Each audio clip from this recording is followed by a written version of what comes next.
एक और बड़ी खबर है, नीट पेपर लीक का एक और सबूत मिला है। सॉल्वर नीतीश कुमार का कबूलनामा। सिकंदर से 30-32 लाख रुपए मांगे थे नीतीश ने कहा है।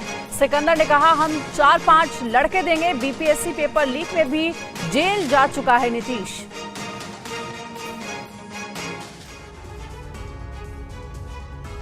यह नीट पेपर लीक मामले में सॉल्वर गैंग के आरोपी नीतीश कुमार का कबूलनामा है। इससे साफ होता है कि परीक्षा की पवित्रता को खंडित करने में सिकंदर के साथ नीतीश की अहम भूमिका है। मेरी दोस्ती सिकंदर नगर परिषद दानापुर के कार्यालय में अमित आनंद के साथ मुलाकात के दौरान हुई। यहीं पर निजी कार्य लेकर गया था। बातचीत के सिलसिले में बताया गया कि किसी भी प्रतियोगिता परीक्षा का प्रश्न पत्र लीक कर बच्चा को पास कराता हूँ। बातचीत के क्रम में सिकंदर यादवेंदु ने बताया कि 4-5 लड़के हैं जिसे आप परीक्षा में पास करा दीजिए, जो नीट की तैयारी कर रहे हैं। इसके बदले अमित आनंद और मैंने बताया कि 30-32 लाख रुपए लगेंगे, तो सिकंदर तैयार हो गए। इस बीच नीट की परीक्षा आ गई। सिकंदर ने पूछा चारों लड़कों को कब बुलाया जाए, तो अमित ने 4 मई 2024 की रात में बुलाया, जहां नीट परीक्षा का प्रश्न पत्र लीक करवाकर सभी बच्चों को उत्तर के साथ पढ़वाया और रटवाया गया। जहां पर प्रश्न पत्र और उत्तर को पढ़ाया जा रहा था, वहां प्रश्न पत्र का जला हुआ अवशेष पुलिस ने जब्त किया है। मैं बीपीएससी की परीक्षा में प्रश्न पत्र लीक करवाने के आरोप में जेल गया हूँ। और पटना से नीट पेपर लीक मामले में एक और सबूत सामने आया है। सॉल्वर अमित आनंद ने कबूला है कि उसने पेपर लीक कराया। रात में छात्रों को पेपर रटवाया गया और सिकंदर ने कहा कि रात में लड़कों को बुलाइए, उसके बाद बच्चों को बुलाया गया और इस पेपर को रटवाया गया। सिकंदर की निशानदेही पर हम पकड़े गए।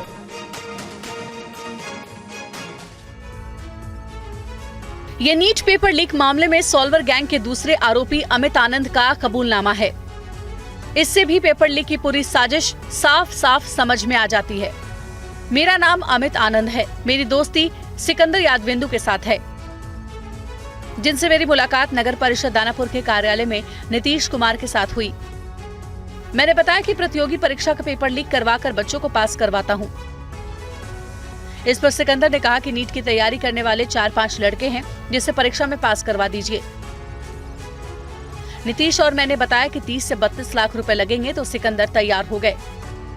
नीट की परीक्षा आई तो सिकंदर ने पूछा कि लड़कों को कब बुलाएं, तो मैंने बताया 4 मई 2024 की रात बुलाइए, जहां नीट परीक्षा का पेपर लीक करवा कर बच्चों को उत्तर के साथ पढ़वाया और रटाया गया।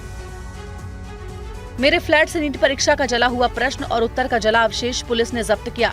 मैं पहले भी इस तरह के काम कर चुका हूं।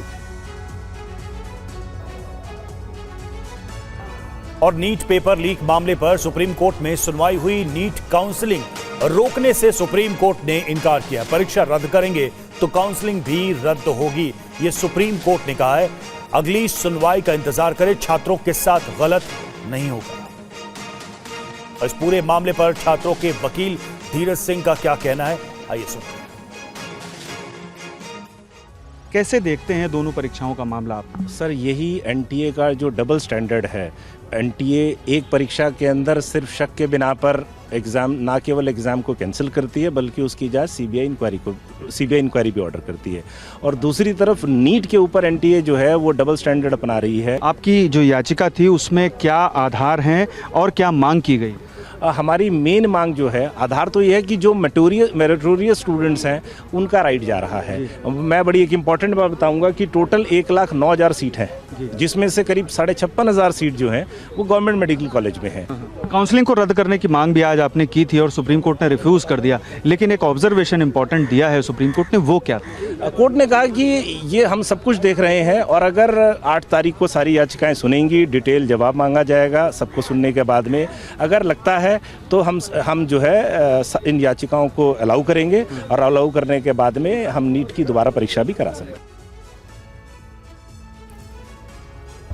और नीट के बाद यूजीसी नेट परीक्षा में भी गड़बड़ी की बात सामने आई है और गड़बड़ी की शिकायत के बाद यूजीसी नेट परीक्षा को रद्द कर दिया गया है। शिक्षा मंत्रालय ने यूजीसी नेट परीक्षा रद्द करने का फैसला लिया। परीक्षा में गड़बड़ी की जांच सीबीआई को सौंपी गई। नीट परीक्षा में गड़बड़ी से लाखों छात्रों के भविष्य पर सवालिया निशान लग चुका है। लेकिन अब यूजीसी नेट परीक्षा में गड़बड़ी उजागर हुई तो शिक्षा मंत्रालय ने यूजीसी नेट परीक्षा को रद्द कर दिया। जांच का जिम्मा सीबीआई को सौंपा गया। अब आपको यूजीसी नेट परीक्षा और इसके रद्द होने की पूरी जानकारी देते हैं। यूजीसी नेट परीक्षा 18 जून को देश भर में आयोजित की गई। 9,08,580 छात्रों ने परीक्षा दी। 2 शिफ्ट में परीक्षा हुई थी। बता दें, नीट परीक्षा एनटीए ने करवाई और खास बात यह है कि परीक्षा पेन पेपर मोड में ही करवाई गई, यानी देश भर में परीक्षा ऑफलाइन हुई थी। परीक्षा रद्द इसलिए की गई क्योंकि Indian cyber crime coordination centre को गड़बड़ी के संकेत मिले थे। वहीं शिक्षा मंत्रालय ने बयान जारी किया और कहा, एमएचए के इनपुट के आधार पर परीक्षा को रद्द किया गया है। साथ ही परीक्षा में शुचिता बनाए रखने की प्रतिबद्धता भी जाहिर की है। लेकिन सवाल है, आखिर कब लगेगा पवित्रता की परीक्षा से खिलवाड़ पर ब्रेक?